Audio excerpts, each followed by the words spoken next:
The church smelled like old hymns and quiet judgment. Cold October wind swept through the open doors, carrying whispers that wrapped around Eleanor Wade like chains. She stood at the altar in a borrowed wedding dress, 2 sizes too big, yellow lace hanging loose on her thin arms. Her hands trembled around wilted prairie roses as she counted the floorboards to the exit. 12 steps, only 12.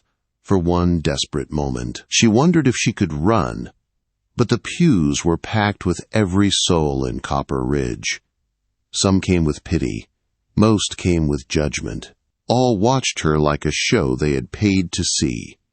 Across from her stood Clayton Hartwell, 34, tall and broad-shouldered, the richest rancher in 3 counties. He held his hat in weathered hands, staring straight ahead with a face carved from stone. She had expected cruelty when she first looked at him that morning. Instead, she saw only stillness, like a man hiding storms beneath calm water. The minister droned on with words barely heard. Her father was not in the church. He could not bear to watch what his desperation had forced upon his only daughter. The bank had threatened foreclosure. A stranger named Garrett had offered to pay the debt in full if Eleanor married Clayton Hartwell. Her father had cried when he told her, but he had agreed anyway. No one asked Eleanor what she wanted. When the minister finally spoke her name, her breath caught. "Do you, Eleanor May Wade, take this man to be your lawfully wedded husband?" The whole room leaned forward, hungry for her answer. "I do," she whispered, her voice cracking like thin ice breaking under weight. The minister turned to Clayton, and everyone expected the usual words. But Clayton spoke differently. "I will. Not I do, but I will." A murmur rolled through the church like distant thunder. Eleanor felt her stomach twist. Clayton kept his eyes forward, refusing to look at her even once since she had walked that endless aisle.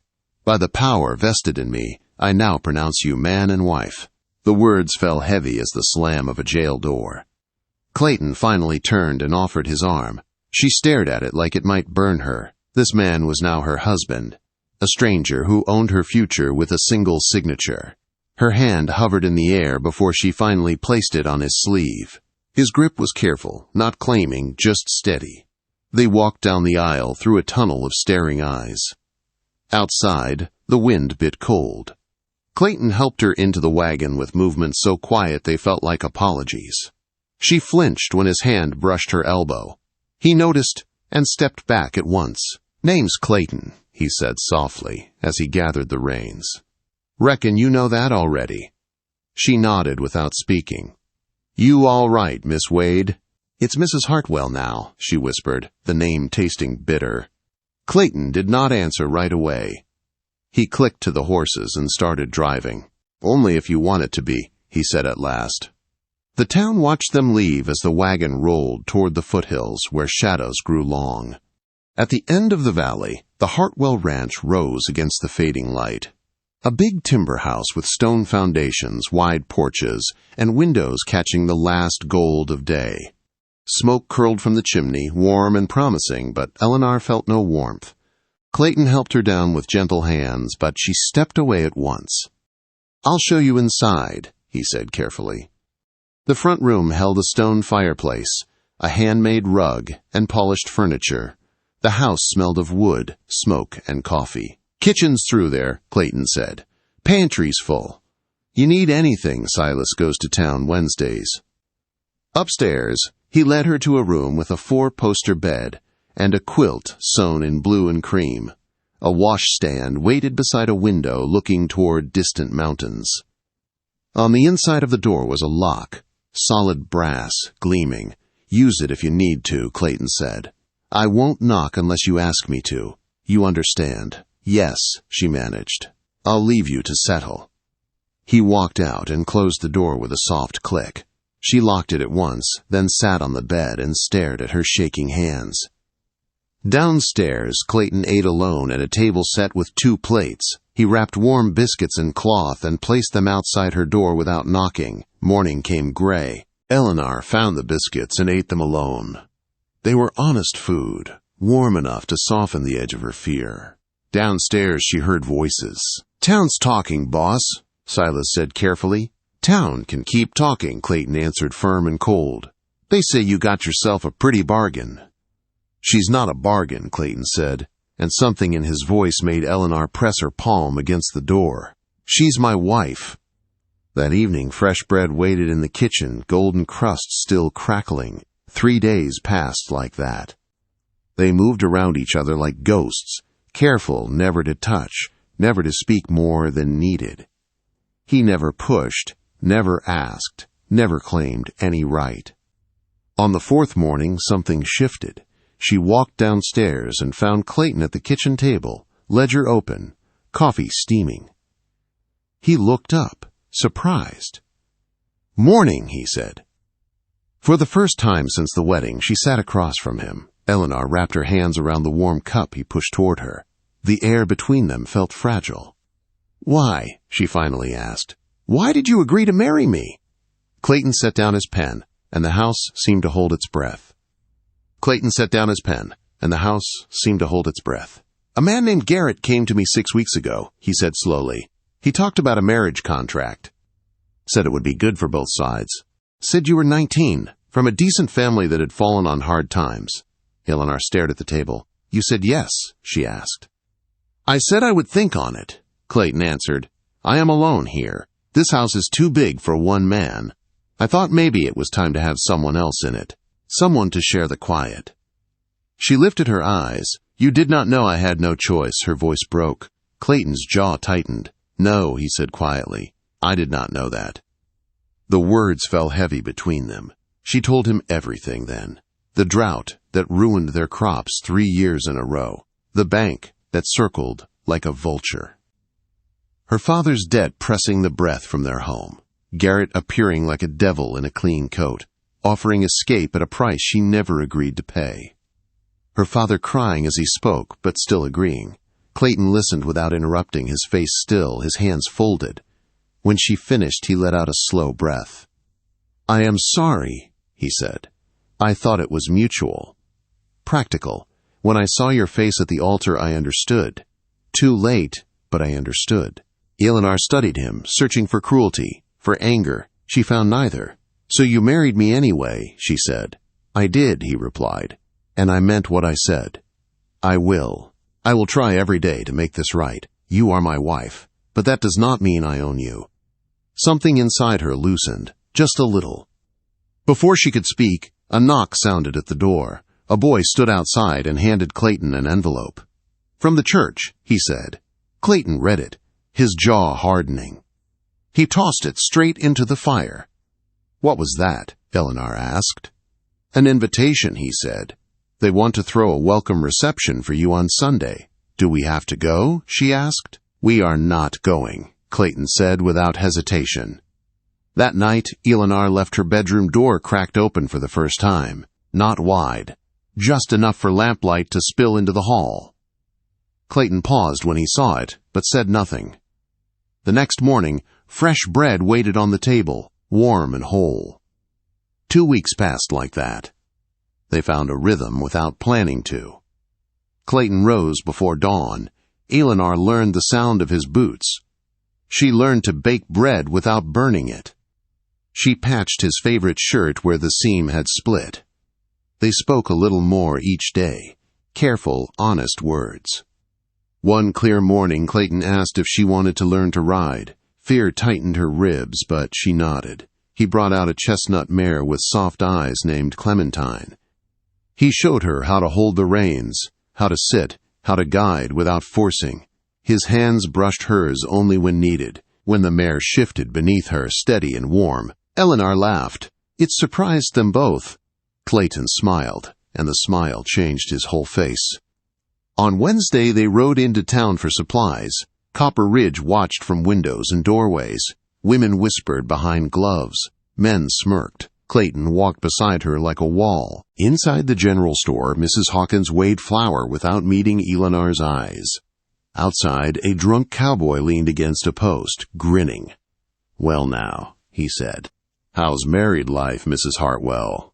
That old rancher treat you gentle?" Shame burned her chest.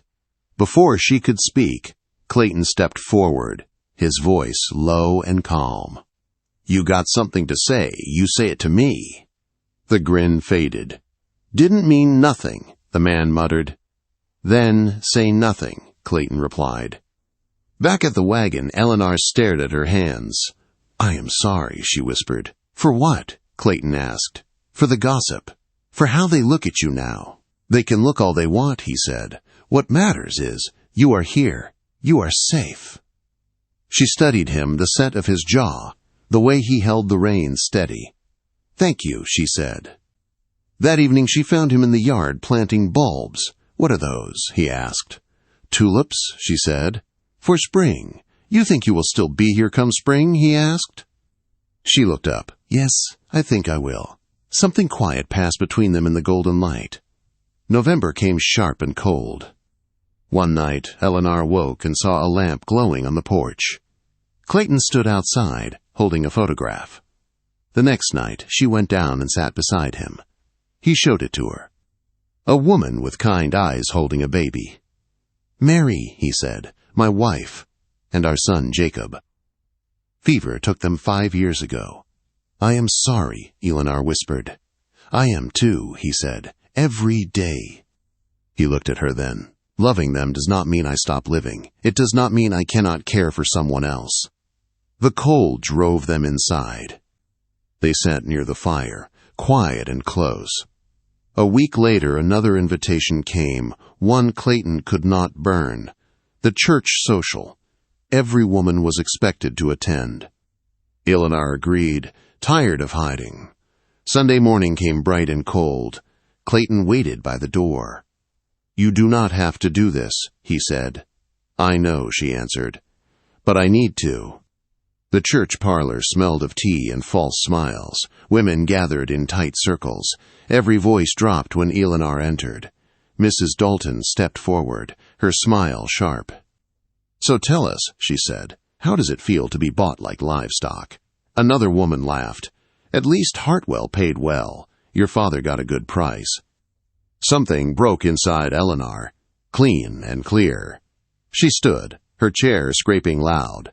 "My father was desperate," she said. "Your husbands would have let us starve and called it business. Do not judge me for surviving." Silence fell. Eleanor walked out, head high, tears burning, but not falling. She walked all the way home under the cold sky. Clayton found her on the porch an hour later. She told him everything. He listened, his face still and focused. "They will not speak to you like that again," he said. "You cannot control them," she replied. "No," he said, stepping closer. "But I can make sure they hear me louder. Trust me." She met his eyes. "Yes," she said, "I trust you." That night, sleep would not come. Eleanor sat at the small table in her room with a packed bag at her feet and a folded letter beside the lamp. The house was quiet, the kind of quiet that pressed on her chest. She picked up the letter again and read the words she had written through shaking hands. She was leaving, not because of him, but because she did not want to be the reason the town turned against him. Kindness, she had learned, could cut deeper than cruelty. Dawn came pale and cold. She walked into the kitchen with the bag in her hand. Clayton stood by the table, the letter open in his hands. He looked older in the morning light, tired in a way that reached deeper than sleep. "You are free to go," he said quietly. "You always were." Her eyes filled, and the bag slipped from her fingers. "Then why does it feel so hard to leave?" she asked. Clayton took a step toward her, then stopped, giving her space. "Why did you really marry me?" she asked. Not the excuse, the truth. He took a long breath. "Because when I saw you at that altar, scared and alone, I thought maybe we could both stop being lonely. Maybe we could build something new from broken pieces. I knew it was not fair. I only hoped that one day you might choose to stay." Eleanor felt the choice settle in her chest, heavy and calm all at once. She bent, picked up the bag, carried it back to her room, and unpacked every last thing. When she returned, she placed the crumpled letter in his hands. "I choose you," she said. "I choose us." Relief crossed his face, quiet and real. "Then let me do something for us," he said. "You will see on Sunday," she nodded. "I trust you." The week passed quickly. Clayton rode into town twice, returned with papers, met with men whose names Eleanor did not know. She asked no questions. Sunday morning arrived bright and sharp. They sat together in the front pew, every eye in Copper Ridge fixed on them. Before the minister could begin, Clayton stood. "With your permission, Reverend, I would like to speak." The church went silent. "Most of you know how Eleanor came to me," he said. "Some of you think I bought her. You are wrong."